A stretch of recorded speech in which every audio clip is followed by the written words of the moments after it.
다 함께 사도신경하심으로 2026년 4월 20일 월요일 새벽기도에 하나님께 올려드리겠습니다. 전능하사 천지를 만드신 하나님 아버지를 내가 믿사오며 그 외아들 우리 주 예수 그리스도를 믿사오니 이는 성령으로 잉태하사 동정녀 마리아에게 나시고 본디오 빌라도에게 고난을 받으사 십자가에 못 박혀 죽으시고 장사한 지 사흘 만에 죽은 자 가운데서 다시 살아나시며 하늘에 오르사 전능하신 하나님 우편에 앉아 계시다가 저리로서 산자와 죽은 자를 심판하러 오시리라. 성령을 믿사오며 거룩한 공예와 성도가 서로 교통하는 것과 죄를 사하여 주시는 것과 몸이 다시 사는 것과 영원히 사는 것을 믿사옵나이다. 아멘. 찬송가 135장 찬송하시겠습니다.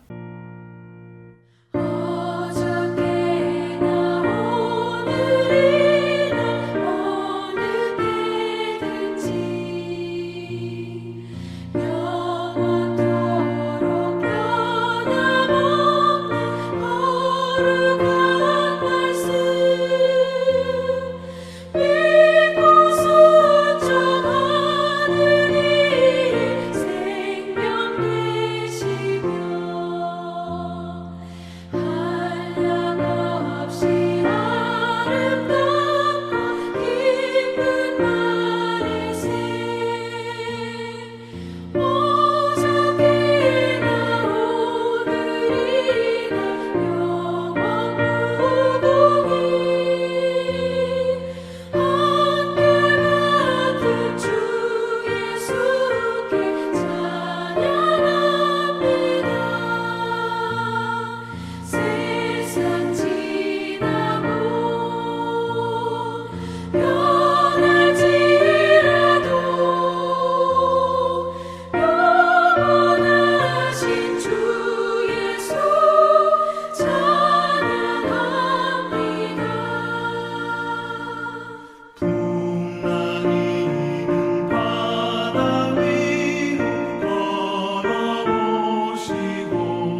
하나님 아버지 감사합니다. 복의 근원 되시는 하나님께서 복의 통로인 예배를 저희들에게 허락하시고 예배를 통해 하늘의 복을 내려주셔서 날마다 주님께서 주시는 하늘의 복을 누리며 살게 하심을 감사드립니다. 하나님 어제도 거룩한 주일 예배를 통해 신령한 복을 풍성히 내려주신 하나님께서 오늘 새벽 기도에도 새 은혜를 예비하시고 불러주셨음을 믿고 감사하며 주님의 부르심에 순종함으로 저희들 나왔습니다. 주님이 시간에 베푸시는 말씀을 통해 저들의 영혼을 더욱 강건케 할 신령한 복을 풍성하게 베풀어 주셔서 주님께서 어떤 길로 이끄신다 해도 철저히 순종하며 나아감으로 예비하신 승리의 축복을 누리며 하나님께 영광 돌리는 하루와 한 주간 되게 하여 주옵소서. 감사드리오며 우리 주 예수 그리스도 이름으로 기도드리옵나이다. 아멘. 자, 이 시간에 하나님이 주시는 말씀은 창세기 25장 19절부터 34절까지 말씀 보겠습니다. 자, 화면을 보시면서 창세기 25장 19절부터 함께 합독하시겠습니다. 아브람 때 첫 흉년이 들었더니 그 땅에 또 흉년이 들매 이삭이 그랄로 가서 블레셋 왕 아비멜렉에게 이르렀더니 여호와께서 이삭에게 나타나 이르시되 애굽으로 내려가지 말고 내가 내게 지시하는 땅에 거주하라. 이 땅에 거류하면 내가 너와 함께 있어 내게 복을 주고 내가 이 모든 땅을 너와 내 자손에게 주리라. 내가 내 아버지 아브람에게 맹세한 것을 이루어 내 자손을 하늘의 별과 같이 번성하게 하며 이 모든 땅을 내 자손에게 주리니 내 자손으로 말미암아 천하 만민이 복을 받으리라. 이는 아브람이 내 말을 순종하고 내 명령과 내 계명과 내 율례와 내 법도를 지켰음이라 하시니라. 이삭이 그랄에 거주하였더니 그곳 사람들이 그의 아내에 대하여 물으매 그가 말하기를 그는 내 누이라 하였으니 리브가는 복이 아리따움으로 그곳 백성이 리브가로 말미암아 자기를 죽일까 하여 그는 내 아내라 하기를 두려워함이었더라. 이삭이 거기 오래 거주하였더니 이삭이 그 아내 리브가를 껴안은 것을 블레셋 왕 아비멜렉이 창으로 내다본지라. 이에 아비멜렉이 이삭을 불러 이르되 그가 분명히 내 아내의 건을 어찌 내 누이라 하였느냐. 이삭이 그에게 대답하되 내 생각에 그로 말미암아 내가 죽게 될까 두려워하였음이로라. 아비멜렉이 이르되 내가 어찌 우리에게 이렇게 행하였느냐. 백성 중 하나가 내 아내와 동침할 뻔하였도다. 내가 죄를 우리에게 입혔으리라. 아비멜렉이 이에 모든 백성에게 명하여 이르되 이 사람이나 그의 아내를 범하는 자는 죽이리라 하였더라. 아멘. 여러분, 우리가 살아가는 이 세상은 단순한 일상의 공간이 아니라 치열한 영적 전쟁터입니다. 그리고 이 전쟁의 승패는 오직 한 가지, 어떤 상황에서도 믿음을 지키느냐 여기에 달려 있습니다. 믿음을 지킬 때 믿음의 근원 되시는 하나님의 하늘의 능력이 우리에게 덧입혀지고 비로소 승리할 수 있는 겁니다. 여러분, 그렇다면 우리는 믿음을 어떻게 지킬 수 있을까요? 첫째로 믿음을 지키려면 주님이 머물라 하신 자리에서 순종하는 겁니다. 본문 1절을 보시면 이삭 당시에도 큰 흉년이 찾아왔는데 이삭이 흉년을 피해 그랄 지역으로 내려갑니다. 그런데 2절에서 하나님께서 애굽으로 내려가지 말라라고 하신 것을 보면 이삭의 속마음은 이미 애굽을 향하고 있었습니다. 여러분, 당시 애굽은 나일강 삼각주가 있는 비옥한 땅이었기 때문에 흉년에도 먹을 것이 넉넉했습니다. 동시에 그곳은 하나님의 백성에게는 영적으로 위험한 땅이었습니다. 풍요로운 곳이었고 각종 우상이 가득한 곳이었기 때문입니다. 그래서 3절과 4절을 보면 하나님께서 이삭에게 말씀하십니다. 아브람에게 주셨던 그 언약의 말씀을 붙들고 애굽으로 내려가지 말라는 겁니다. 이삭 또한 아브람에게 주신 언약의 축복을 이어받아야 하기 때문에 애굽으로 내려가지 말라는 겁니다. 여러분, 우리도 살다 보면 기근이 찾아옵니다. 성실하게 예배드리고 기도하며 살아도 여전히 물질적으로 쪼들릴 수 있습니다. 그럴 때마다 우리는 어떤 마음이 듭니까? 눈에 보이는 풍요로운 애굽을 향해 달려가고 싶은 마음이 듭니다. 양심의 눈을 딱 한 번만 감으면 된다. 조금만 세상과 타협하면 된다. 라는 유혹이 거세게 불어옵니다. 그러나 진정한 믿음의 사람이라면 위기의 순간에 무엇을 해야 합니까? 내 경험과 내 상식을 내려놓고 우리를 향한 하나님의 선하신 약속을 들어야 할 줄 믿습니다. 주님께서 여기 머물라 하신 그 자리에서 인내함으로 순종해야 한다라는 겁니다. 유혹이 거셀수록 더 깊이 그 자리에 순종의 뿌리를 내려야 할 줄로 믿습니다. 여러분, 그런데 이 순종은 가만히 앉아있는 수동적인 순종이 아닙니다. 대흉년 한복판에서도 하나님의 약속을 믿고 그 땅에 씨를 뿌리는 적극적인 순종입니다. 오늘 하루도 주님이 머물라 하신 그 자리에서 인내함으로 순종할 때 인생의 위기는 반드시 축복의 통로로 변화될 줄 믿습니다. 둘째로 믿음을 지키려면 두려움 앞에서도 거룩한 용기로 서는 겁니다. 자, 오늘 본문 6절 이하를 보면요, 이삭이 하나님의 명령에 순종하여 그랄에 거주합니다. 흉년 가운데서 중에서도 하나님의 말씀을 붙들고 순종의 자리를 지켰으니까 여기까지는 너무나 잘했습니다. 그런데 7절에 보면 뜻밖의 사건이 벌어집니다. 이삭은 그랄 사람들이 리브가의 아름다운 외모를 보고 혹시 자신을 죽일까봐 리브가를 자기 누이라고 속입니다.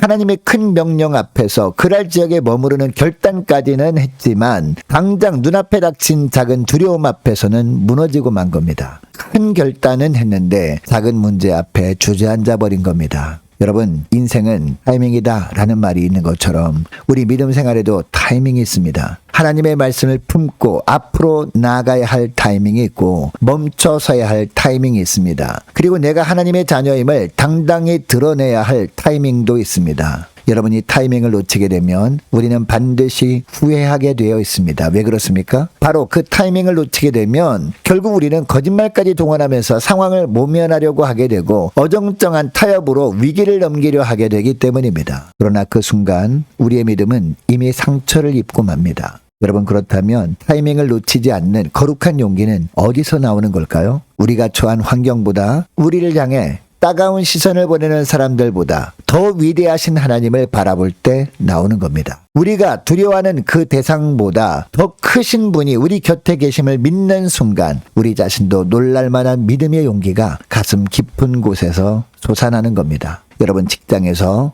또한 이웃과의 관계에서 심지어 가정 안에서도 우리가 하나님의 자녀임을 드러내야 할 순간이 반드시 옵니다. 그 순간 움츠러들지 마시고 타협하지 않는 거룩한 용기를 가지고 타이밍을 놓치지 않는 여러분 되시기를 바랍니다. 셋째로, 믿음을 지키려면 삶의 모든 영역에서 말씀을 실천하는 겁니다. 자, 오늘 보면 8절부터는요, 이야기가 더 구체적으로 전개됩니다. 이삭이 그랄에 오래 거주하던 어느 날이었습니다. 이삭이 아내 리브가를 껴안고 있는 모습을 아비멜렉의 창문을 통해서 보게 됩니다. 결국 아비멜렉이 이삭을 불러서 어찌하여 내 아내를 누이라 하였느냐라고 따져 묻습니다. 자, 9절에 보면 이삭이 뭐라고 대답합니까? 내 생각에 그로 말미암아 내가 죽게 될까 두려워서라고 합니다. 이삭이 하나님을 잊은 것은 아니었습니다. 이삭에게 믿음이 없던 것도 아니었습니다. 위기 순간에 하나님의 약속보다 내 생각을 앞세웠던 것뿐이었습니다. 내 판단, 내 경험, 내 처세술이 하나님의 말씀보다 반걸음 먼저 움직였을 뿐입니다. 그런데 그 내 생각의 결과가 어떻게 되었을까요?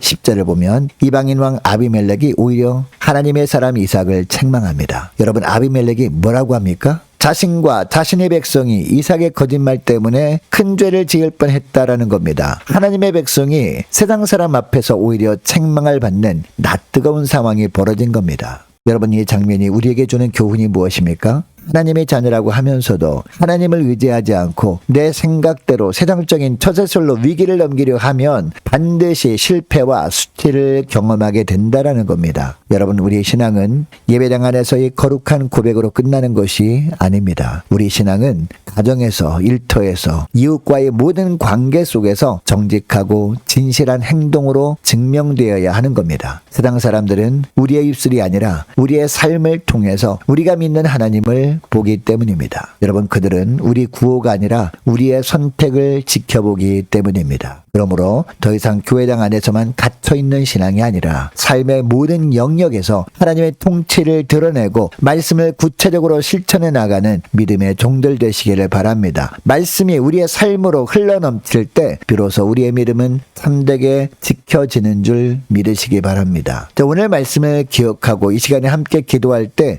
이렇게 기도했으면 좋겠습니다. 하나님, 유혹 앞에서 내 계산을 내려놓고 주님이 머물라 하신 자리에 순종케 하옵소서. 두려움의 순간마다 침묵하거나 타협하지 않고 믿음의 정체성을 드러내는 거룩한 용기를 주옵소서. 내 생각이 아닌 주님의 말씀으로 가정과 일터와 모든 관계 속에서 믿음을 삶으로 실천하게 하옵소서. 간절히 기도하는 이 새벽 될 수 있기를 축복합니다. 한 주간 동안 각 가정의 직장과 사업장을 위해서 기도하기를 원하고 또한 각 구역 식구들과 자녀들을 위해서 저와 여러분을 위해서 함께 기도하기를 원합니다. 남녀전도회 청년부 임력원들을 위해서 교회 재정을 위해서도 함께 기도하기를 원하고 유초등부 중고등부 청년부를 위해서 남녀전도회와 각 구역을 위해서 이 시간에 함께 기도하기를 원합니다. 많은 환우들을 위해서 기도해 주시기 바라고 취업을 앞둔 청년들을 위해서 선교사님들 가정들 나라와 민족을 지켜 주옵소서 함께 기도하기를 원하고 기도하고 우리 교회 앞날을 위해서 또한 저와 여러분이 가지고 나온 기도 제목을 놓고 이 시간에 함께 기도하기를 원합니다. 기도하겠습니다.